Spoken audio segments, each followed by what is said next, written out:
नमस्कार। जो शीतला अष्टमी है उसको होली के 8 दिन बाद मनाया जाता है और जो इस बार शीतला अष्टमी है वो पड़ रही है 11 मार्च को 2026 में।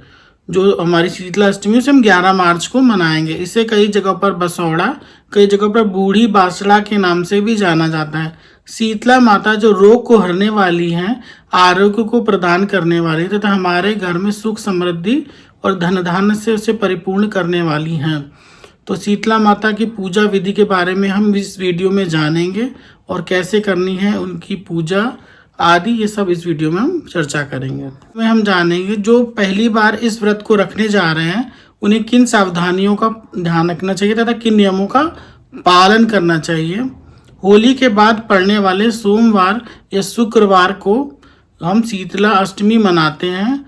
इन वो दिनों की जाने वाली पूजा का वही फल मिलता है जो शीतला अष्टमी के दिन की जाने वाली पूजा का फल मिलता है। और जो शीतला अष्टमी है वो 10 मार्च को देर रात्रि से लग रही है और 11 मार्च को पूरे दिन रहेगी। तो उदया तिथि के हिसाब से देखा जाए जो शीतला अष्टमी है वो हमें 11 मार्च को मिल रही है और ये 11 मार्च को पूरे दिन रहेगी और 12 तारीख को 4:19 सुबह इसका समापन होगा।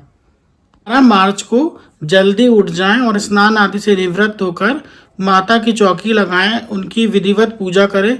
उनकी जो पूजा का शुभ समय है ब्रह्म मुहूर्त से लेकर सूर्योदय से तक होता है, अर्थात सूर्य की पहली किरण निकलने तक आपको उनकी पूजा कर लेनी है। आपको उनको भोग आदि समर्पित कर देना है। बुधवार का शुभ मुहूर्त है 11 मार्च का, वो सुबह प्रातःकाल 5:06 से 6 बजे तक है और जो राहु काल है वो 12 से 1 या 1:30 बजे के बीच तक रहेगा। तो राहु काल के दौरान आपको पूजा आदि नहीं करनी है, आपको ब्रह्म मुहूर्त में ही अपनी पूजा कर लेनी है और माता को ब्रह्म मुहूर्त में ही जो भी आपने भोग वगैरह बनाया है वो समर्पित करना है। अब हम बात करेंगे किस तरह का भोग चढ़ाया जाता है माता को और उसमें क्या ध्यान देने योग्य बातें हैं। जो शीतला माता को चढ़ाया जाने वाला भोग होता है वो एक दिन पहले बना लिया जाता है, यानी सप्तमी तिथि यानी 10 मार्च को आपको माता को बनाने वाला जो भी भोग है वो बना लेना है सप्तमी तिथि के अंदर और इसे आप रात तक बना सकते हैं 10 मार्च को। और जो ये भोजन है ये सात्विक होना चाहिए, प्याज लहसुन आदि किसी तरह का प्रयोग नहीं होना है इसमें। भोजन सात्विक और शुद्ध होना चाहिए और जब 11 मार्च को अष्टमी तिथि को इसको बासी भोजन का आपको भोग लगाना है, तब तक ये भोजन आपको जूठा नहीं करना है, उसको मुंह से जूठा नहीं करना है, उसको शुद्ध रखना है और भगवान को भोग लगाने के बाद ही आप उसे ग्रहण कर सकते हैं। कहते हैं शीतला माता को नीम का वृक्ष अति प्रिय होता है। इस दिन नहाते समय अपने जल में थोड़े से नीम के पत्र डाल लें, साथ में पूजा का जो जब वहाँ पर भी आप पूजा कर रहे हैं वहाँ पर नीम के पत्ते रख लें। इस दिन नीम के पेड़ में अगर आप जल समर्पित करते हैं तो माता को बहुत ही प्रसन्नता होती है। और एक चीज़ का आपको ये ध्यान रखना, जो भी भोजन या जल आप माता पे चढ़ाएंगे वो शीतल होना चाहिए। भोजन बासा होना चाहिए और जल शीतल होना चाहिए, गर्म नहीं होना चाहिए। 11 मार्च के दिन हम चूल्हा नहीं जलाते हैं। इस दिन चूल्हा जलाना शुभ नहीं माना जाता है क्योंकि अग्नि जलाने से माता नाराज होती हैं। तो इस दिन आपको अपनी अग्नि ठंडी रखनी है और आपका जो भी भोजन है वो एक दिन पहले यानी 10 मार्च को बना लेना है। 11 मार्च को आपको चूल्हा बिल्कुल नहीं जलाना है।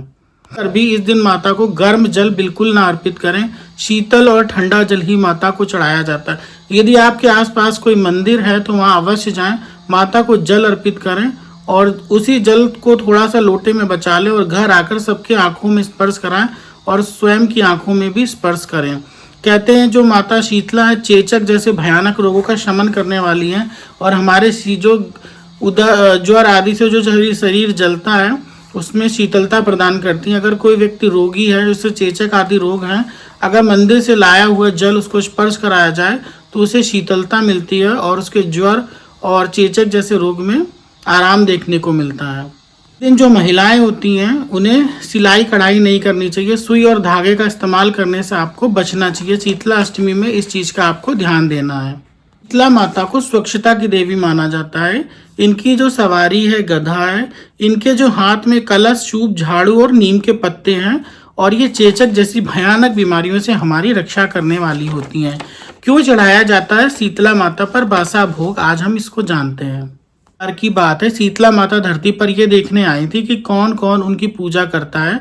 तब वो एक गांव में जब भ्रमण कर रही थी तो लोगों ने उनके ऊपर उन्हें गर्म भोजन दिया, किसी ने उनके ऊपर गर्म पानी डाल दिया जिससे उनके शरीर में फफोले पड़ गए। तब वो एक कुम्हारन के यहाँ गई तो उसने उन्हें ठंडा भोजन और शीतल जल पिलाया, जिससे माता के शरीर को शांति मिली और शीतलता प्रदान हुई, और उन्हें उससे प्रसन्न होकर उसे वरदान दिया।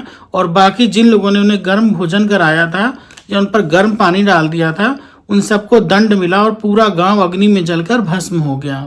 जो गांव के लोग थे वो बुढ़िया के पास गए, पूछ रहे थे कि सबके घर तो जल गए अग्नि में, तुम्हारा घर क्यों नहीं जला। तब उन्होंने बताया, मेरे घर शीतला माता आई थी, मैंने उन्हें ठंडा भोजन कराया, ठंडा जल पिलाया, इसलिए मेरी झोपड़ी नहीं जली।